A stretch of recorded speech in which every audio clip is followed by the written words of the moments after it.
It's like an awakening of people's, call it their, lifelong, not just this life, but other lives that they've lived, like a kickstart of that DNA memory.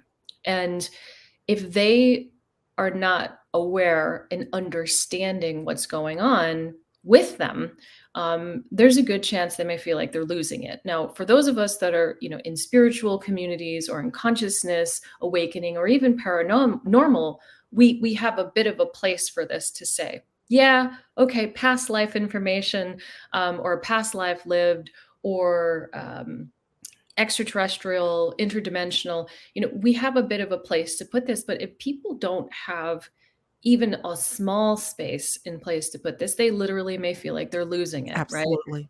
Because you're gonna get a high charge of energy. You're gonna have thoughts come into your head that you may say, these are not my thoughts. And that becomes hard to delineate, because you've got, sometimes scalar technology interference, right? So not having a place to put this can make people feel like they're losing it. Right now on Higher Journeys with Alexis Brooks. Hello, everyone, and welcome to Higher Journeys. I am your host, Alexis Brooks, and I am super duper duper delighted today because I get to have on a friend. Now, y'all know I got a lot of friends in the conscious community, but I consider this beautiful young lady before you today, Susan Manewich, a very, very special friend, a kindred spirit. I'm tempted to go into the details of how we got to know each other and through other people, and then finally came together in person. But I'll say that for later. Maybe that could be a little conscious commentary. But nonetheless, Susan Manewich has a lot to share, y'all, with you guys. If you joined us last week and you saw my incredible interview, I'll say conversation with Caroline Corey, where we spent the majority of the time talking about the very, very, let's call it, I'm calling it a sustained tsunami of energies. That's kind of what kind of came to me, Susan, today, Cool. of how we might describe all that's going on, all that we're navigating, both organic and synthetic. You're definitely going to want to tune into this show because it's in a sense a continuation of that conversation. But Susan's got some very, very fascinating perspectives and dimensions to bring to this conversation. So without further ado, let me formally welcome you for the first time to Higher Journey, Susan Manewich. Thank you so much for joining us today. Thank you, Alexis. It's so good to be with you this way. Yes. And Yeah. I know that, listen, guys, she's been around for quite some time, but I believe this is one of the first interviews you've done in quite some time. Is that true? And Yeah, yeah, perhaps for it good has. reason, all that's going on? Yeah, I would say it's been a period of about 2 years of quiet and, recalibration, focus on health, and integrating a lot of these energies, to be Mhm. honest with A lot of these energies. you. Well, Yeah. that's what we're going to go through, guys. I'm going to call this, I'm borrowing a phrase that you used in your latest Substack article. Guys, she's got a fantastic Substack that's growing constantly. So we'll have a link. But from your latest article, A Lifelong Contactee's Perspective on Current Affairs, I'm going to call this talk The Great Juxtaposition: Reset or Awakening. Reset or Awakening, a contactee's perspective. Now, Susan, you've got lots of your skill set is quite full, I would say. You have a diverse background with excellent work that you've done in leadership consulting, working with new energy technologies, emotional intelligence, and you're an active member, I just found out, of Evolutionary Leaders, I believe, founded by the late Barbara Marx Hubbard. You're sitting alongside a veritable who's who of conscious thought leaders like Ken Wilber and Greg Braden and Jack Canfield and Deepak Chopra and Michael Bernard Beckwith, and it goes on. So she's in great company, and for good reason. You got a lot to share. But along with all of that, you are a lifelong experiencer. And so the article that you recently just published on Substack has to do with looking at what is happening, I say both on the ground and in the ether, as a juxtaposition, the tumult that we're going through and what it all means and how you have been able to distill it. I want to start with a dream. This is in your article that you had back in 2020 in Kennebunkport, Maine, that guys, when you hear the story, it's something that really kind of gave you a clue as to where we are today. Let's start with that, and then we'll kind of go from there. Tell us about that dream and how you distilled it. Sure. Well, being connected to these energies as I have been for ever since I incarnated in, and for people that may have not heard my story, I remember my incarnation. I remember actually leaving Source and remember incarnating in, being in my mother's womb. So when I had contact as a kid, it wasn't. I was waiting for them. Like it wasn't something that I had fear around or anxiety, and it wasn't an abduction, it was contact. So the reason why I share that is I think sometimes I have a bit of a different perspective on this connection and most importantly the evolution of the connection. I've lived my life, like I call it, like a fairly normal person, even though what I'm connected to other people would say is extraordinary, right? Or different or abnormal.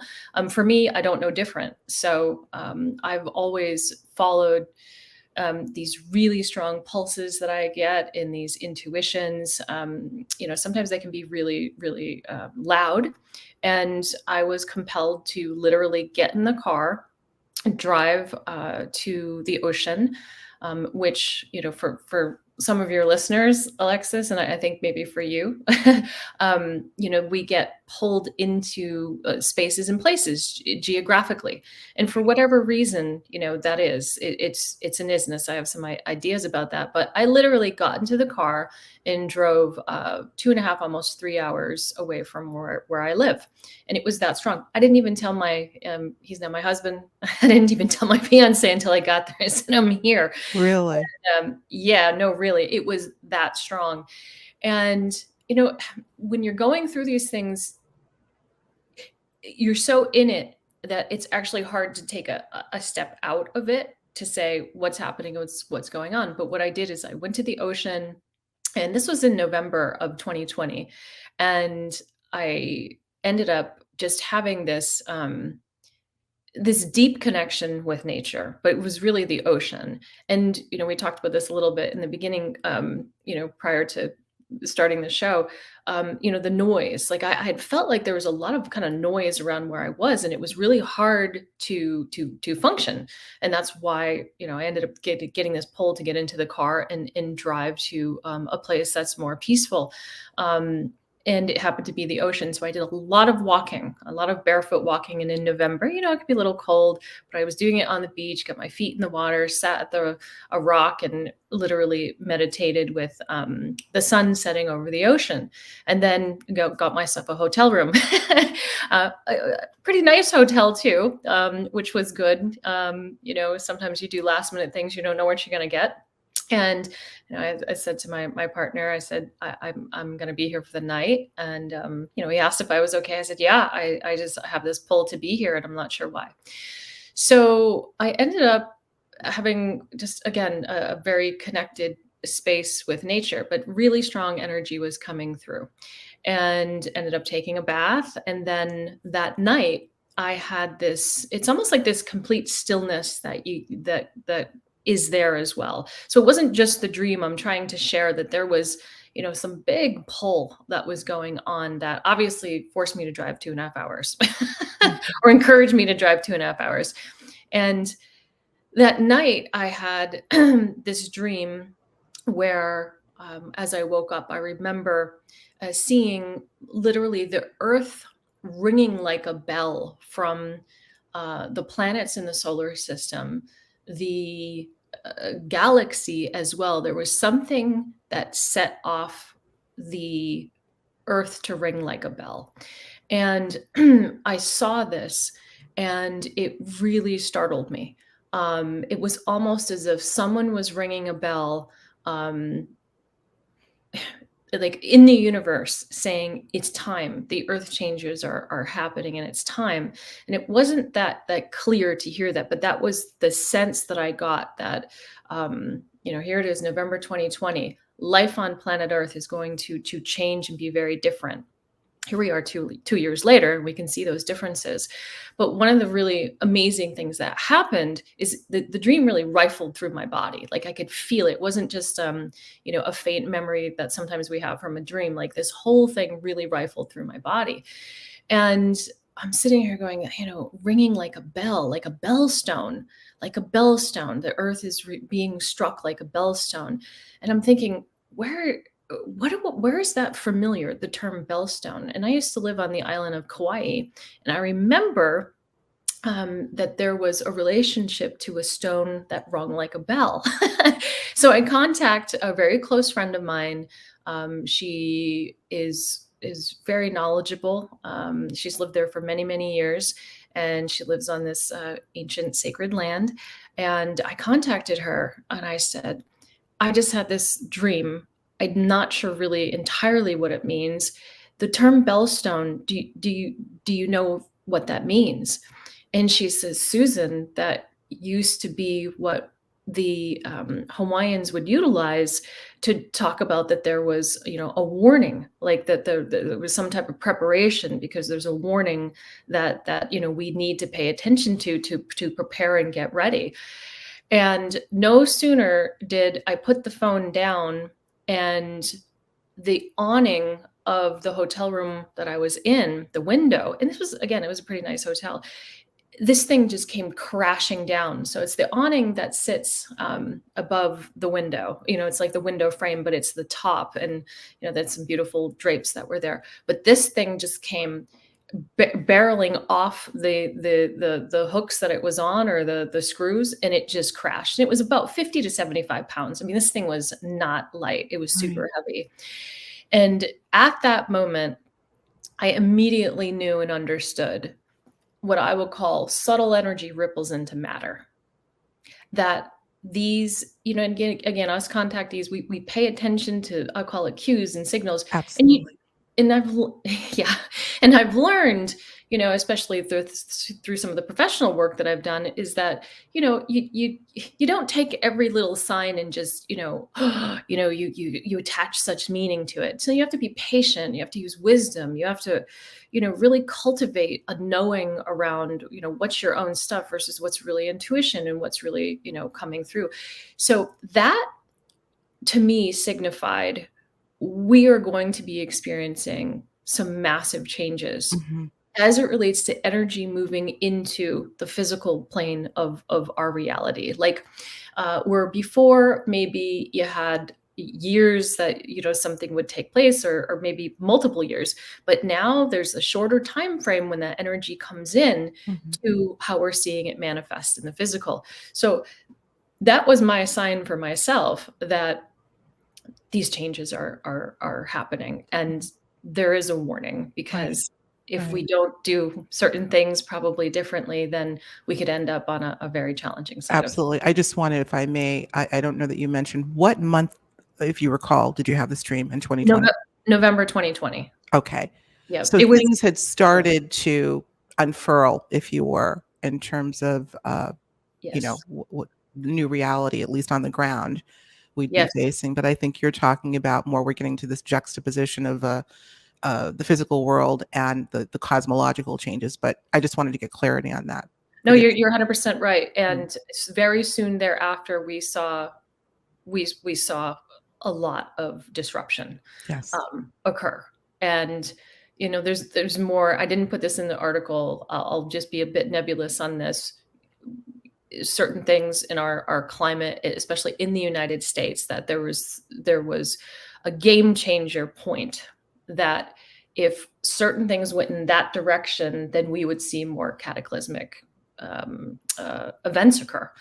Mhm. And that then tied into visions I had as a kid about the earth changes and geopolitics, to be honest with you. Mhm. And I'm Mhm. not a political person, so that's something I continually pay attention to, and I could just simply say, whether we call it intuition or we call it a contactee experiential knowing, a lot of these things pan out, and that's where I pay attention to that, Mhm. and that track record of visions and intuitions panning out, lead one to be now. more verbal, because they can help Absolutely. us where we are now.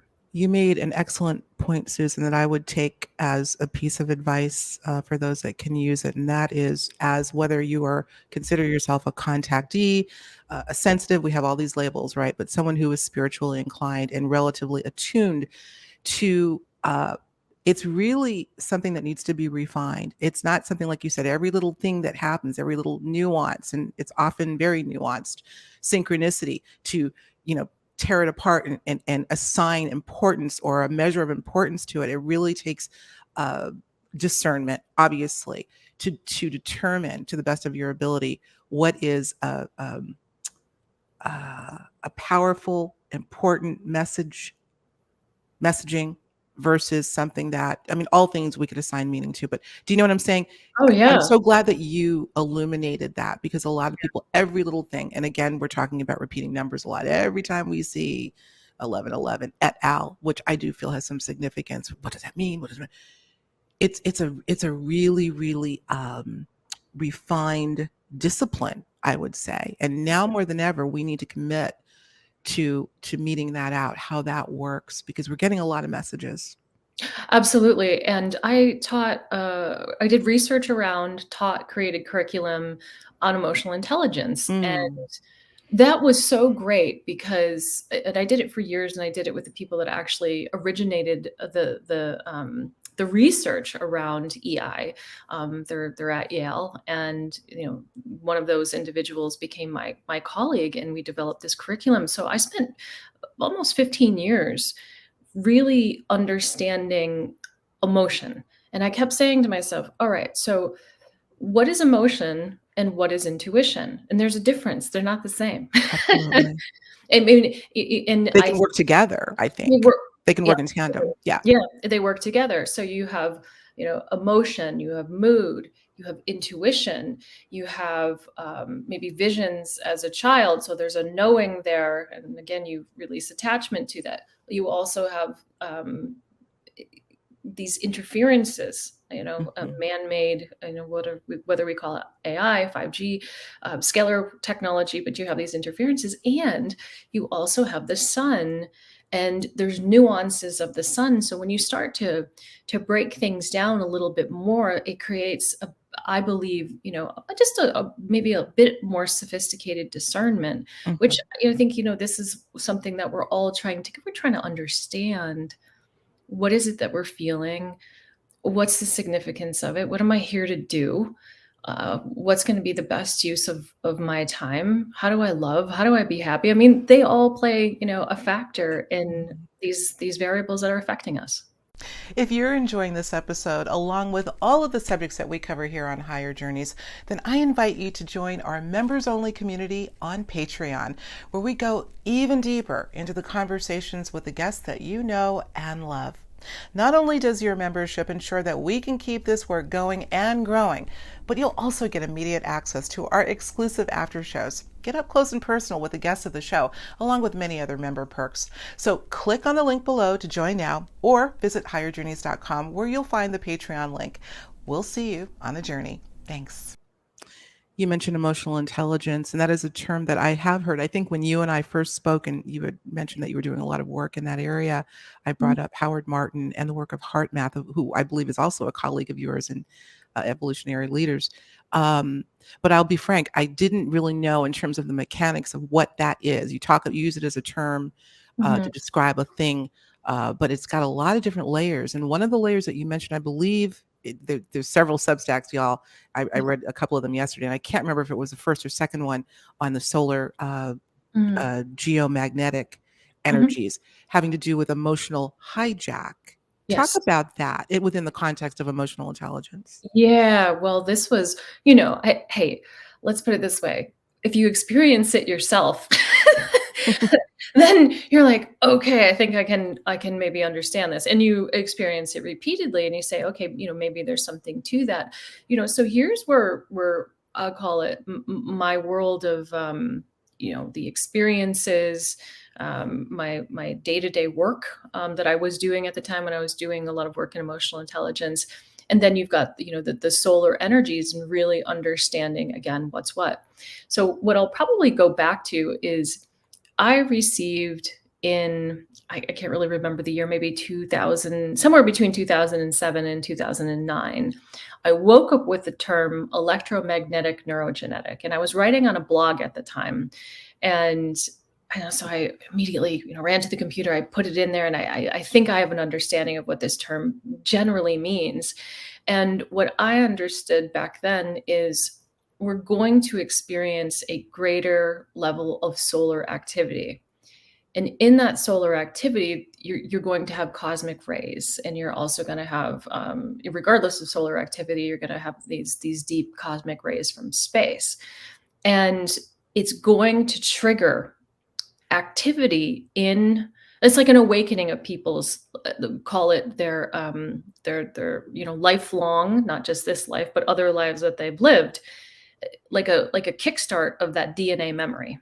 And if they are not aware and understanding what's going on with them, there's a good chance they may feel like they're losing it. Now, for those of us that are, in spiritual communities or in consciousness awakening or even paranormal, we have a bit of a place for this to say, yeah, okay, past life information, or past life lived, or extraterrestrial, interdimensional, we have a bit of a place to put this. But if people don't have even a small space in place to put this, they literally may feel like they're losing it, right? Absolutely.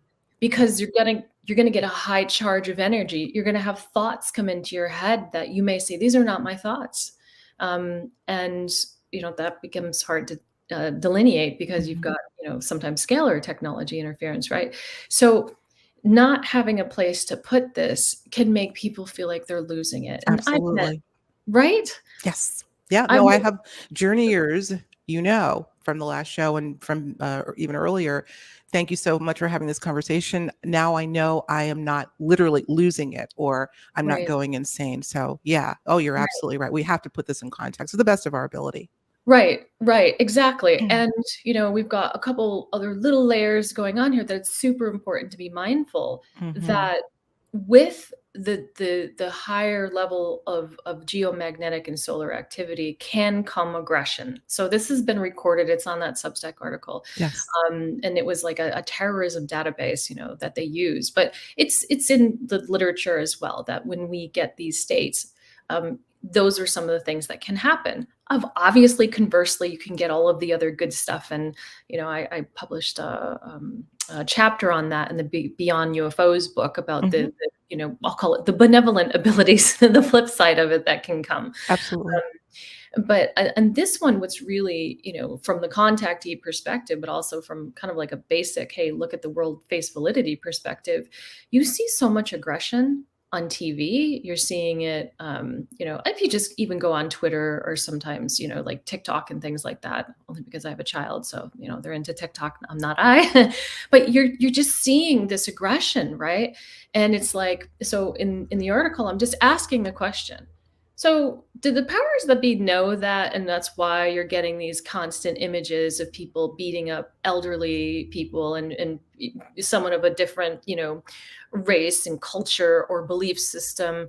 Like, is this why those images are constantly being stoked? Are they constantly trying to create the fight because they know that the I'll call it that that the smoke and the sticks are primed to start the fire? And my opinion Question is, or statement?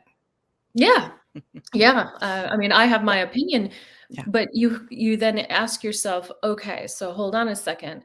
And how many people feel better when they're not on social media, every single day? Well, why? Because, what are really your thoughts and what are really your emotions versus what's being, continually triggered? And it becomes hard, even with me, with all of the years of EI work that I've done, it becomes hard to make those delineations Hmm. of, oh my God, this thing just popped up on my screen and it's of an animal getting killed. Or, where did that even come from? I Right. didn't have a choice on really looking at that. That just popped up on my screen. And then, you can become impacted and affected. Yeah. You ask a lot of big questions, Susan. And again, I was being not really facetious, but asking the question, should we make it a question, or is there ample evidence to show? And you guys know what we're talking about. Is there ample evidence to show that this was a plan? Mm. There's so many. When it comes to the solar activity in particular, I want to even cite a paper that you included in your second, I say second article, the second one that I read on the solar activity.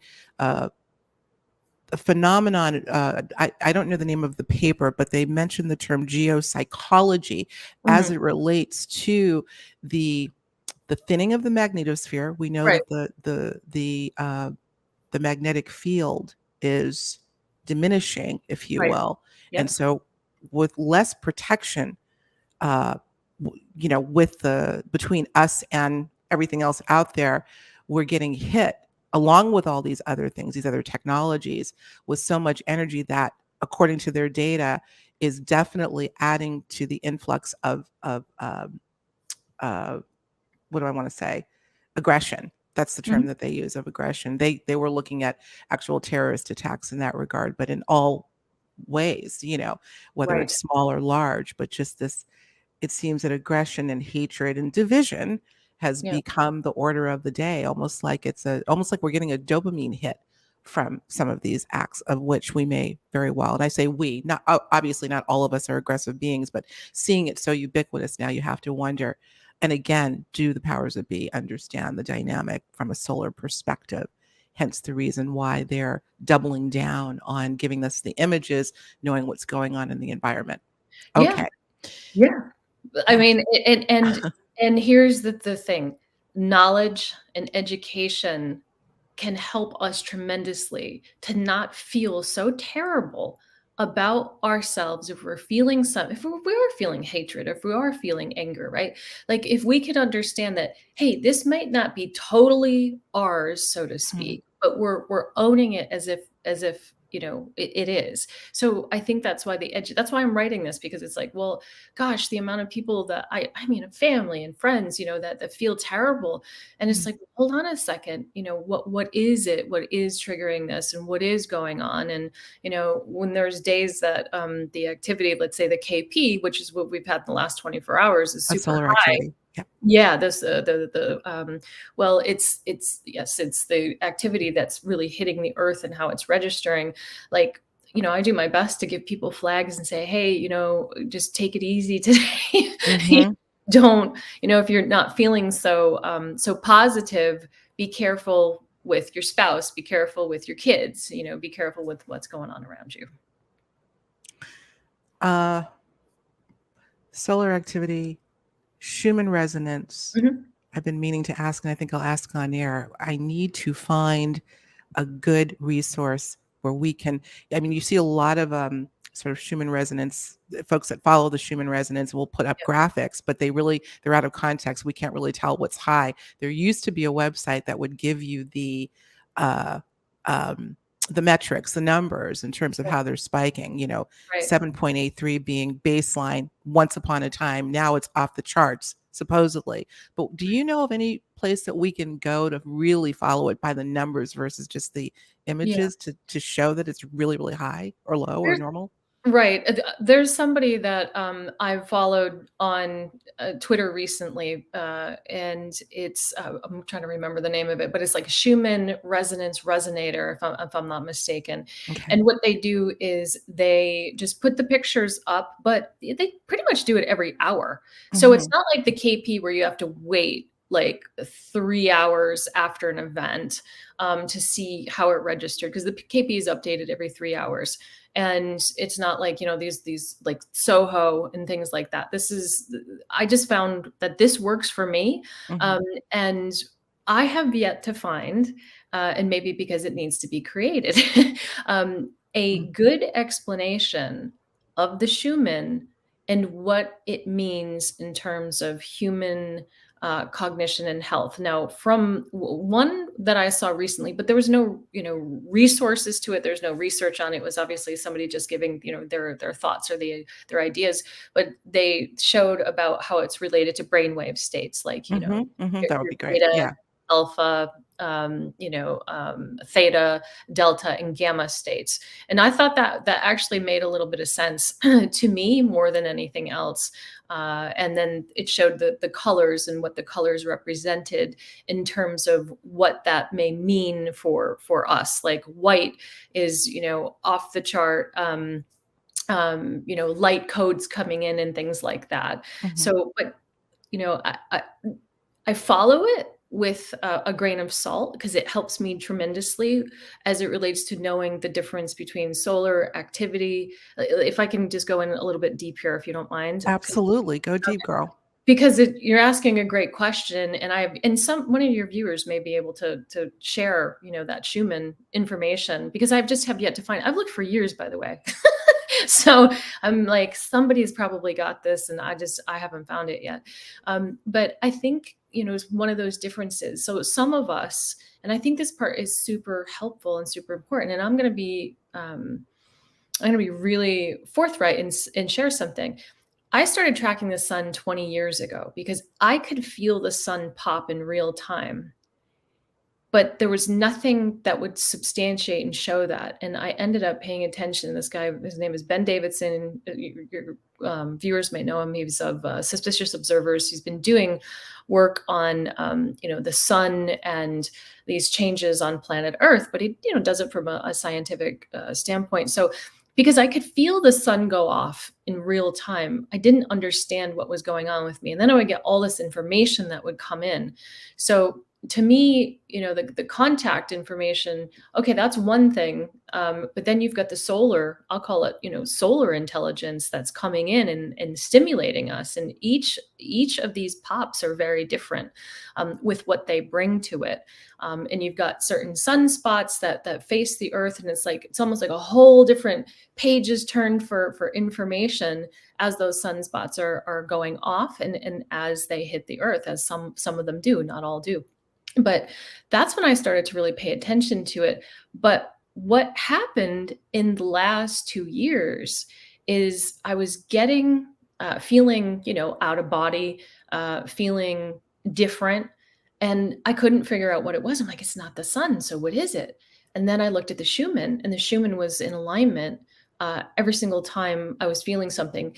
And it was a nuance and very different than the solar activity. So I share that because we've got more going on than just the sun, and important to know Absolutely. that. And Yeah. maybe last little piece is I would take what comes from mainstream media about the solar activity and what's going on and these they're wrong. I mean, I've never seen them be totally right when they predict these solar storms.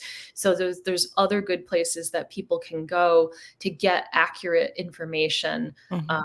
because it's it's old. I've never seen them even be accurate once with what they predicted. So, anyways, that's my Yeah. 2 cents on that. Well, in as we do this juxtaposition in a number of ways, what we've talked about a lot on the show is the physical symptoms that are accompanying these times, Mhm. what to attribute them to. That is the trillion-dollar question. And but what we're inferring here, and in several conversations we've had, is that there may be a relationship between the solar activity and some of the physical symptoms that we're going by. And so, as I think I had said to you, for me, the ear buzzing and vertigo or dizziness. It's not really exactly the same thing, more a little bit more dizziness associated with the ear buzzing, and my trying to make a correlation between the buzzing, the symptoms, and solar activity. And so maybe, as we go about, this new world, sort of refining our talents as spiritually aligned, consciously awakened individuals, using our body or utilizing our body to really read what's going on in the cosmos, if there's a connection, which apparently there is. And so, to hell with the mainstream, to hell with any of it. Let's try to. I've actually made a practice of that, by the way, not just with solar activity, but even Mercury retrograde. I don't even want to bring it up. I don't even want to bring it up, and I don't want to know. I've been afraid to look at when it's gonna the next one anyway. But being more attuned to not only Gaia, but the larger cosmos and what is happening. And I believe that we're wired to do that. we can do that. And it's kind of fun to do too, because when you start to notice something kind of out of sync or alignment with yourself, then you can go and see, okay, what's going on that might connect these dots. Do you know what I mean? I think Yeah, and that's we talk about divine intelligence. Well, there's the yes. divine intelligence in these massive celestial bodies, in the moon as well. Yeah. Oh, oh boy. Yeah. Right? I For mean, the sure. new moon, it's like, "Oh god," I just went through something, you're like, "Wait, it's new moon." Or, it's like the lead up to the new moon. And, you start to track these things and you realize it seems that these celestial intelligences, these celestial bodies, with that waning magnetosphere, and you touched on that, the waning magnetosphere, kind of equate this to almost like, before a woman's water breaks before she has a child, it's like, it's in the process of not being needed anymore, and so, for the baby to come out. And it seems Hmm. to me that with that waning magnetosphere, you have less interference, of that protection, but at the same time, it becomes more intense, right? It's like even in contact experiences with ships and with beings, it is a large charge to the central nervous system in the physical body to be able to handle that. And my sense is that's what a lot of this preparation has been about with. Mm. People that are contactees is preparing and knowing how to operate with the life on planet Earth, with the energies that they are going to be. And heck, that information just moves, at faster than the speed of light. Oh, Um, yes, right? for sure. Yeah, I kept saying to myself, I said, how is it that I can feel the sun when it goes off? What the heck is that? Right? I mean, and now I just don't question it anymore. It's like, oh, it's just an isness of being here. And if other people aren't feeling it right now, they will, like it, And maybe some we're won't. That's the other thing. Look, we're all yeah, wired differently yeah, for yeah, whatever we reason. Absolutely. are. Yeah. Right, exactly. Well, at taking a little bit of a risk, we know there are only certain things that we can discuss in this venue, as I always say. But I really urge you guys to go to the A Lifelong Contactee's Perspective on Current Affairs Substack that Susan did, because here is where we get this great juxtaposition where she is talking about some of the madness. We'll just keep it very homogenized.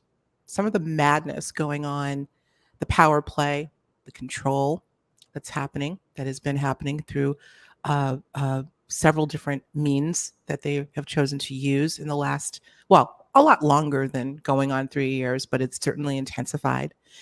The juxtaposition is between that, some have called it the reset, Mm. and with the awakening. Both of them have great in front of them. There is what I call a paradox that's happening here, the paradoxical aspect of reality that I think we're seeing play out right now, reset or awakening. And it's no accident. I don't want to ask a leading question, but I guess I'm doing it anyway. No accident that, is it not an accident that these things are coexisting at the same time? And if they are, what are we to take from it, Susan? Okay, well, I just had to lay it on the line. Let's go yeah. there. Yeah, because it appears as if it's a great juxtaposition, right? Like Yes. the dark, right? These, really intense energies that go on, and then you're just seeing what I've written about. I've included this in there about Kali Yuga, right? It's like the end of Mhm. time. So what is the end of times? Well, fractured families, fractured bodies, fractured environment, how we eat, how we interact, just we call it the dumbing down of society. Well, it's not just dumbing down; it's an act of that the lowest consciousness is what gets the greatest attention. And so you've got Kali Yuga, which is really, it's like, how is growth supposed to happen if we haven't exhausted that peace within ourselves, right? And make a choice to do something different. It's like, with with what's happened in the last 2 years, the fear, there's going to be a point where people are just done with fear. There's a point that they just say, I'm done with this. I don't like my adrenal glands being so jacked up that I'm now numb, or I can't, my body can't handle being in this state. Like there's a point where people say enough, and to me, the juxtaposition is a fed upness with the way that life is seemingly collectively operating on planet Earth, and being able to make another decision, and actually and actively choosing to make that other decision, to love yourself, to love other people around you, to evolve and to educate yourself on things that are going on in the world. Because I don't, we live in an information age as well. Like it's hard not to see what's going on in another country right now, even if you don't want to look at it. It's like, Right. certain things are just in your face. And to me, that juxtaposition, it's being fueled so much by these energies and this change that we're experiencing on the planet, which I hate to say it, but I'm gonna say it, it's just part of the way it is. I And if think we so. didn't, right? If we didn't have it, then we wouldn't be able to make these choices Or to being do. given the opportunity to. I Yeah, I given the agree. opportunity. Yeah, I'm Yeah. not gonna be an objective journalist in this regard. I'm gonna just go on the record and say I absolutely agree. I've always said, Susan, particularly since the beginning of all this madness, Mm, universe is still in charge, and universe can have a heck of a way of teaching a lesson. It would be horrible to think that universe, that being source, that being what we think of as I sort of use universe, source, and God interchangeably, and we yeah. want to be careful with labels, but the omnipotent source, Yes. hard to fathom that that source may have set all of this up because this is our only chance to be in, as you say, the fed upness of it all. Yeah. I ponder that. I'm not saying definitively this is God set all this up. That's not what I'm saying. And yet, omnipotence is omnipotence. If God is all, well, everything that happens in our reality and beyond is of God at some level. I know I may get a little bit of hate mail for saying that, but I ask the Yeah. question: have we gotten to the point where it would have to get very, very painful in order to get through? Let me read a quote from you in your article. I keep referring to it as first article or second article, both great. A section called Evolution in the Greater Cosmic Community, where you say, being a lifelong contactee has meant a few things. Pay attention to the deeper intuition when it rises. Stay in the heart. Help as many people evolve through these times as possible. Stay present within ourselves and practice non attachment with all of it. For each human being has free will, and it is critical to honor that free will. Now, this to me was powerful.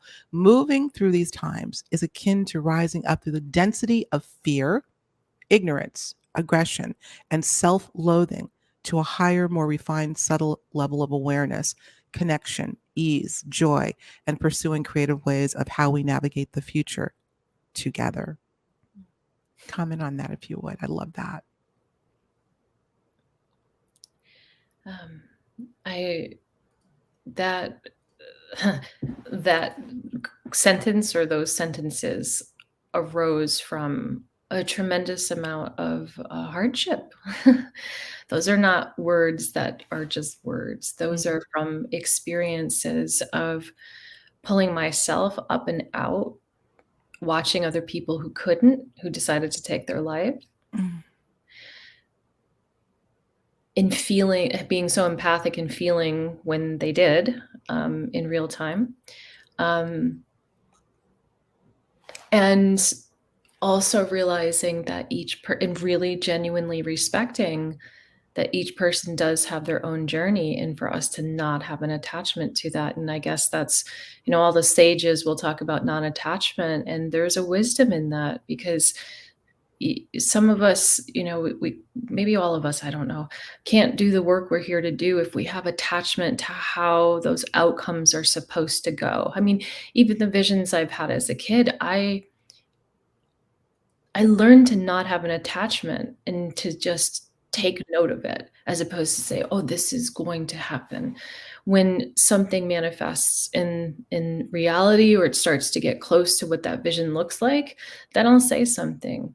But I've learned that there is free will on this planet, and people can do what they want to do. Even though there's some that refuse to acknowledge the free will or say, quote, it's over. Y'all know who I'm talking about? I'm not mentioning any names. Yeah, don't listen. I know you're not. Free will is birthright, but Yeah. we've got to claim it.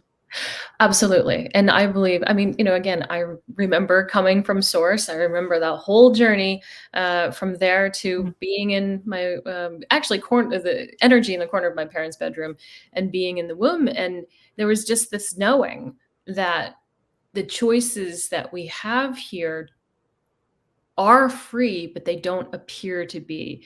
And it's almost as if to try to, um, help people remember that, to remember that they have that choice, and to remember that they have a choice to love themselves and to be healthy and to be in an alignment of joy. And like that just seems to be over generations and lifetimes forgotten. And to spark that knowing and that remembrance. And if that gets sparked, then people can make those choices. Absolutely. Well, it goes back to what we said a few moments ago, Susan, that as hard as it is to accept, if it is through this tumult that is going to show us the opposite. If you don't choose to act on your free will, here's what the consequences are. Here's that other choice. Yeah. In other words, through this activity is probably the most pronounced way of offering people the choice to be free Right. and to understand the power of that freedom and the power of that choice to be free, to be sovereign. Right. And in that freedom of that choice and doing that repeatedly, then you can really become a creator. You can Yeah, really become a co-creator. I don't think you get to that co-creation, that, legit, genuine co-creation if you don't realize that you have that choice. And that's right. I always remember Dolores Cannon. I Mm. ended up meeting her, and I did her sessions, and I did some quantum healing hypnosis for years for just really friends and family. And one of the things that she said that really, really stuck with me, and I remind myself when I get that attachment that I'm reminded of this. We come to Earth to learn how to influence and manage energy. And I thought to myself, I thought, you know what? That relates to both the ETs, interdimensional beings. It relates to a whole host of life in general, right? And so, if we look at Earth being a school that we graduate from, or we move along, then what a heck of a school we've What got heck of a school. here at a heck of a time, right? Yeah.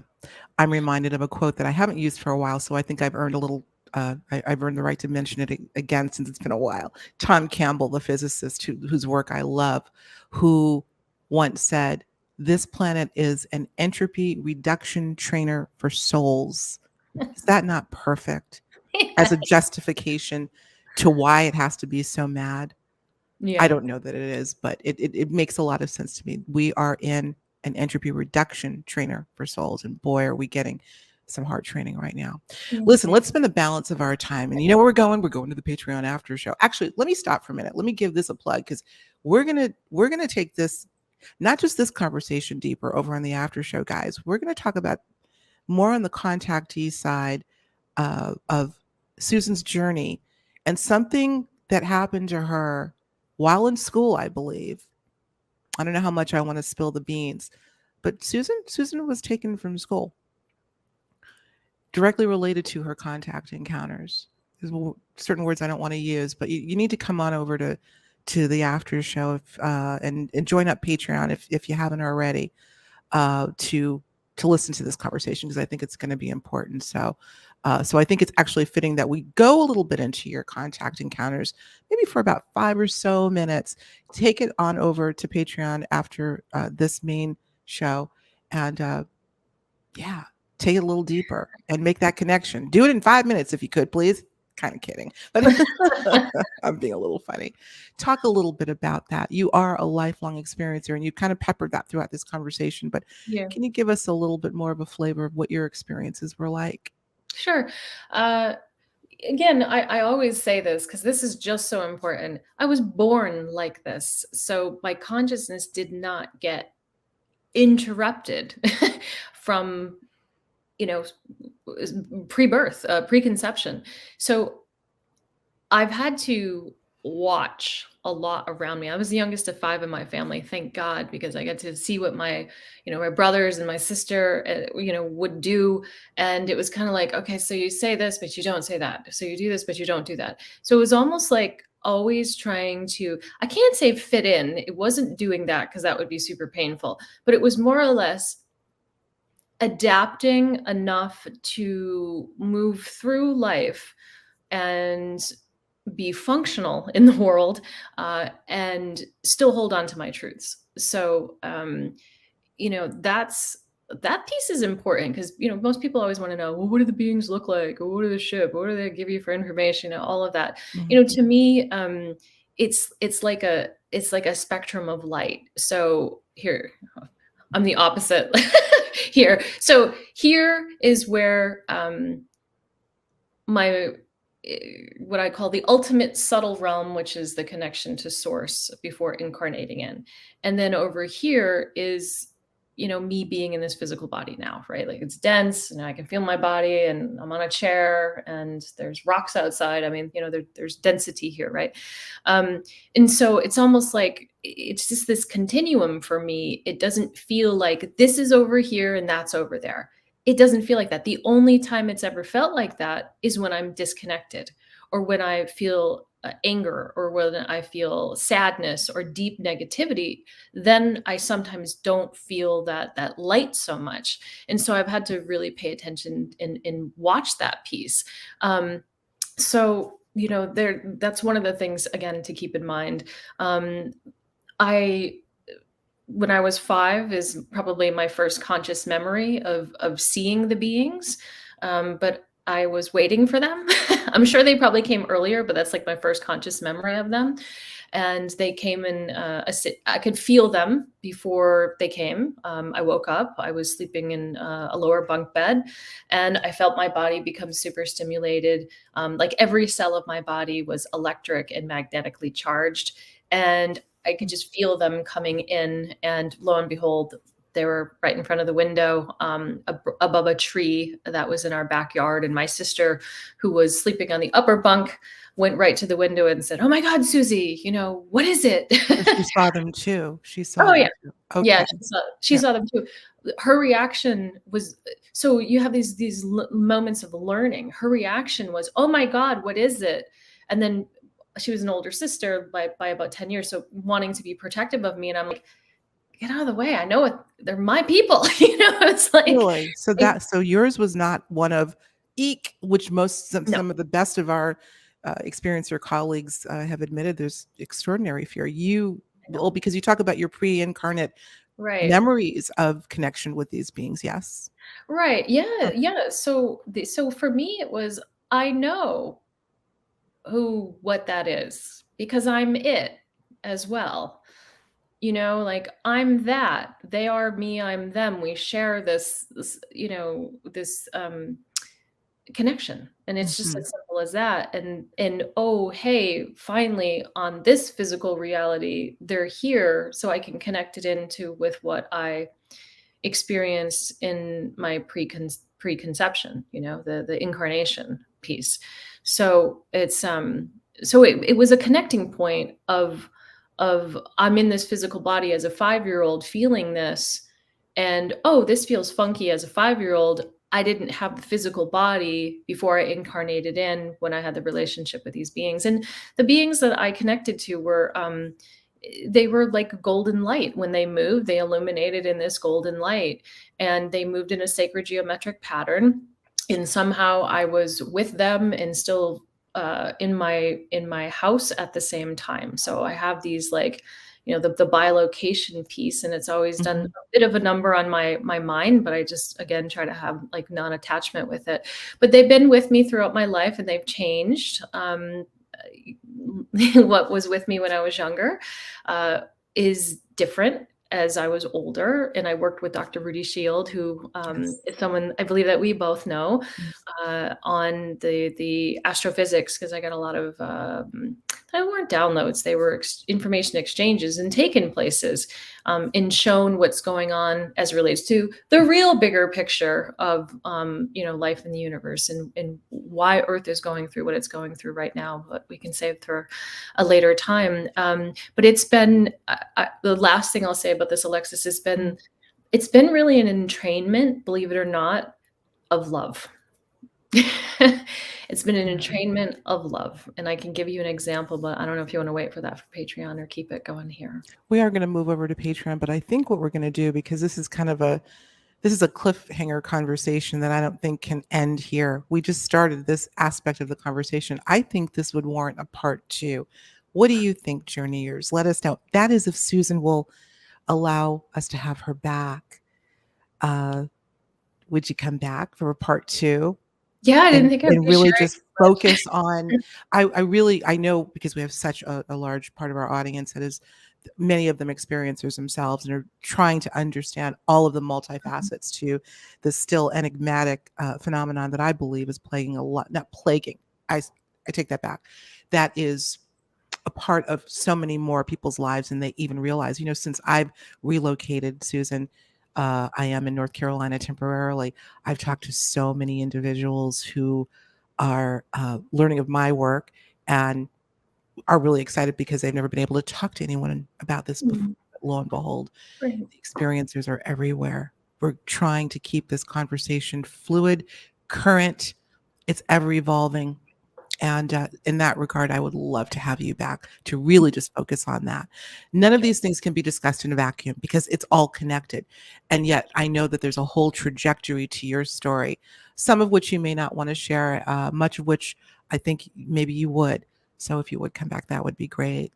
Sure. Whatever we feel is relevant and helpful. I think Yeah, that's and the helpful, of bottom line. course. Yeah. Yeah. And it's I taken put me a her on the while spot. to get to that point to really, dig deep, because I would talk about things at a surface level just because I thought, okay, well, that's probably just acceptable to people. But now, it feels like it's time to be able to share more It's deeply. time, absolutely. And we're so delighted that you have had that epiphany and that you're sharing with us. So, Thank you. Susan Manewich, what a pleasure, my dear. Let's talk about your latest book, Hidden Energy, Tesla-inspired inventors and a mindful path to energy abundance, that you co-authored with Jean Manning. When did that book come out?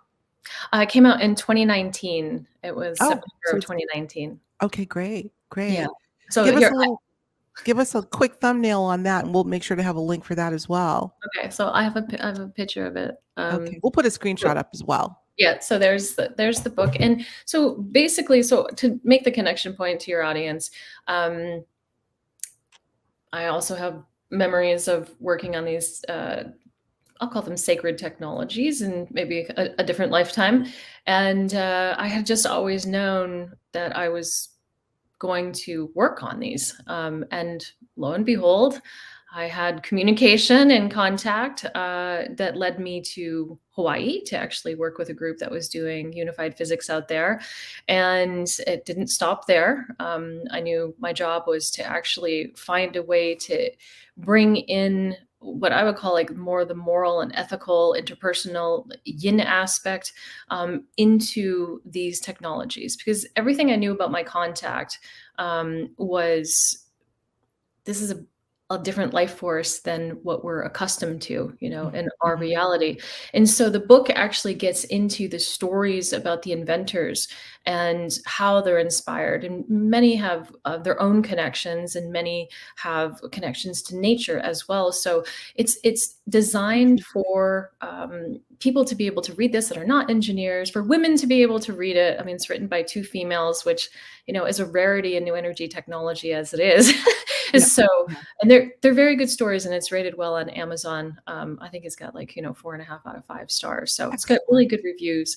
And to me, when we look at some of the energy issues that we're having on our planet, this is a very viable and possible solution, and it does appear that our consciousness is very much connected to understanding how these technologies may move, work, and operate. Yet another conversation, guys. This is a big part of what we're going through right now in terms of making that choice, really swimming in the sea of free will. It's going to be about what kind of world do we want to create? How are we going to live in it? And most importantly, how will we be responsible as opposed to others in order to have the world that we desire, which includes things like what we're talking about right here in this book. Go get the book, guys. I'll make sure to have a link for you. Listen, we're going to go on over to Patreon for the after show. Gosh, there's so much more that we didn't get to in this episode, and yet a lot to kind of chew on. So as always, journeyers, please weigh in. You leave some amazing comments. The comments, Susan, that we got from our last show, and more kind of a wink and a nod to all that's going on, and so many that can relate. So I'm so glad that our conversations have been helpful for you, but we want you to weigh in as well. Your conversation really, but comments are very valuable to us. So thank you, and keep it coming. All right. I think we got it covered. We're going to next door, going to Patreon, and Susan. Oh, and go to Susan's Substack. I'll have a link to the Substack. In fact, I think what I'm going to do, if I may, well, you've got to give us very quickly, what is the title of your Substack? It's IET Evolve. And that's been, Evolve. Yeah, I had a blog, IET, and that got wiped off by Google in 2017. That's an interesting story in and of itself. Yeah. That's part of the article. Yeah. Oh, and Right. You know what? Substack isn't as sensitive as here. Right. You know what I mean? Yeah, go on over there. Okay. We can say things. Listen, guys, we will talk to you later. We thank you. We love you. Journeyers, I love y'all. You know how I feel about you. And until next time, we'll talk to you real soon. Thank you, Susan. Thank you, Alexis. Bye-bye. If you enjoyed this episode, be sure to watch what's next, plus more to explore. And don't forget to subscribe to Higher Journeys.